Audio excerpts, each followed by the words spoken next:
Welcome to The Explainer. Today, we're jumping right into a fascinating intersection of psychology and real life.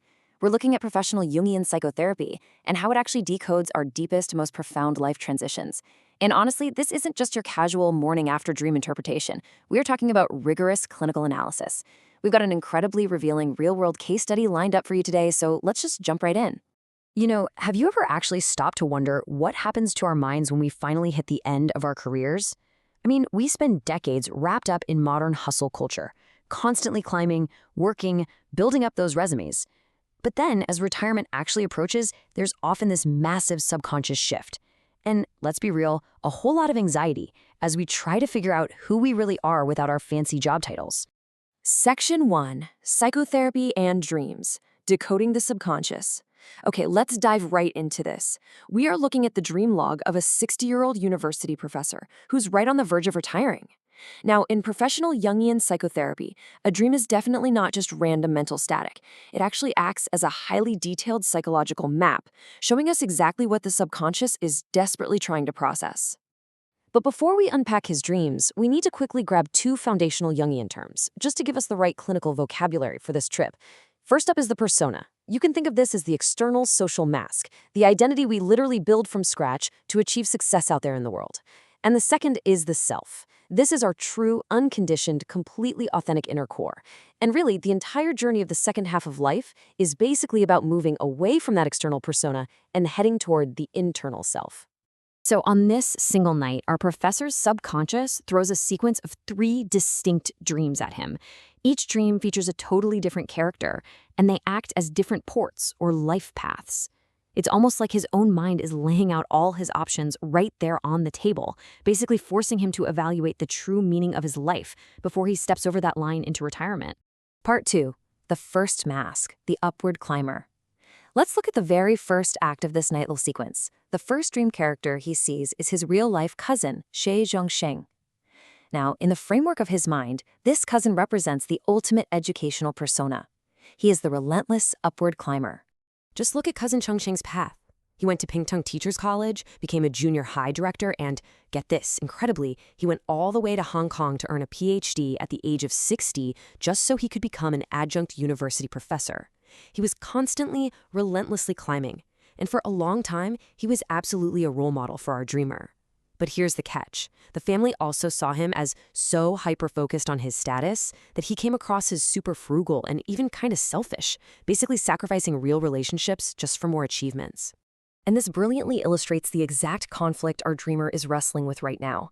On the one side of the equation, we have the cousin's lifelong strategy, right? Accumulating titles, degrees, status, well into his 60s. But then on the other side, we have what the dreamer actually wants as retirement is knocking at the door. Discarding old materials, traveling, just experiencing nature and writing his life stories.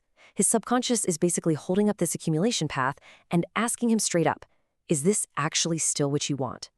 Section 3, the second mask, the exhausted professional. Okay, then the dream suddenly shifts gears. We move totally away from the educational system and step right into the professional market, introducing the second mask. And this one is represented by the husband of one of the professor's supervisees.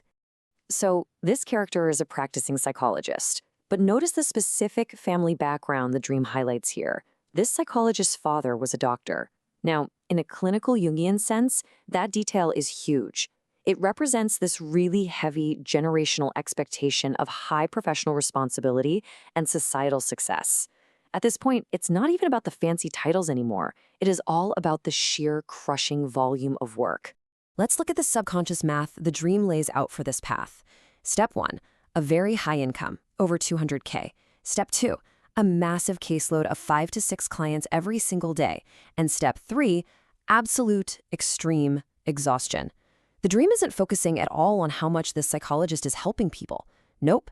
It's focusing entirely on how trading immense time and energy for money leads straight down the road to severe burnout.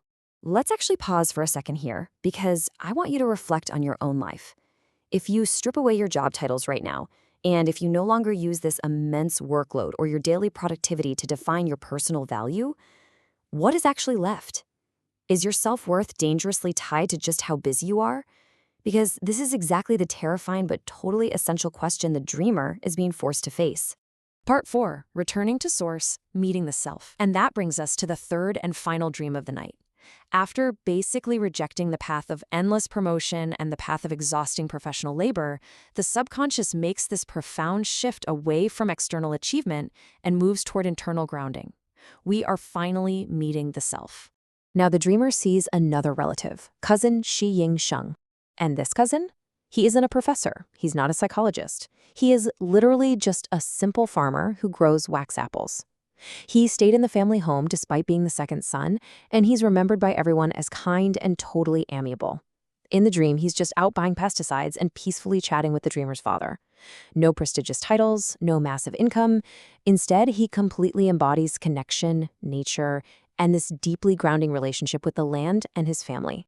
And crucially, this third dream takes place at a temple kindergarten, just about a kilometer away from the dreamer's childhood home. In professional Jungian psychotherapy, a temple very often symbolizes the absolute center of the personality. So going all the way back to age 5 at this local temple, that represents returning to the deepest source, the true self, long before society ever started handing out grades and expectations and job titles. Section 5, Endless Port, Psychological Narrative. Let's see how all these pieces build into a cohesive psychological narrative that perfectly summarizes his entire life transition. What we're looking at here is a real-time Jungian analysis of the dreamer's own mind. He was basically presented with 3 very distinct paths: cousin Sheng representing education and that relentless status climb, the psychologist representing the highly efficient but totally burned out market professional, and finally cousin Ying Sheng representing roots, genuine connection, and the authentic self. And as he finally awoke from these dreams, something amazing happened. A song from his youth suddenly just resurfaced in his mind. It's called Endless Port by Yin Zhengyang. Now, this specific song had comforted him during some really tough times back in junior high, and now, decades later, it reappeared out of nowhere to provide this profound summary of his entire transition. The lyric that really struck him was this: "I don't love wandering, yet I cannot dock." Wow, that carries incredible emotional weight, doesn't it? His subconscious is basically telling him that those first 2 personas, the climbing educator and the exhausted professional, well, they were merely temporary ports of call. They were places he wandered to during his life, but they were never ever meant to be a true, permanent home for his soul. So the absolutely crucial takeaway here is what Jung calls individuation. It's this incredible journey of integrating our conscious, waking life with our deepest unconscious truths. It's waking up to the realization that the second half of life isn't about climbing a taller ladder or finding a more prestigious external port. The true port is actually the internal self, a place of genuine peace, authentic living, and just truly experiencing life rather than constantly trying to accumulate things. Which brings us right back around to you. Think about it. Which port are you currently docked at in your own life? Are you still exhausting yourself, building up that external persona? Or have you finally started that incredible journey inward to find your true self? It's a huge transition we all have to face eventually. Thanks so much for exploring this fascinating case study with me, and until next time, keep exploring your own path.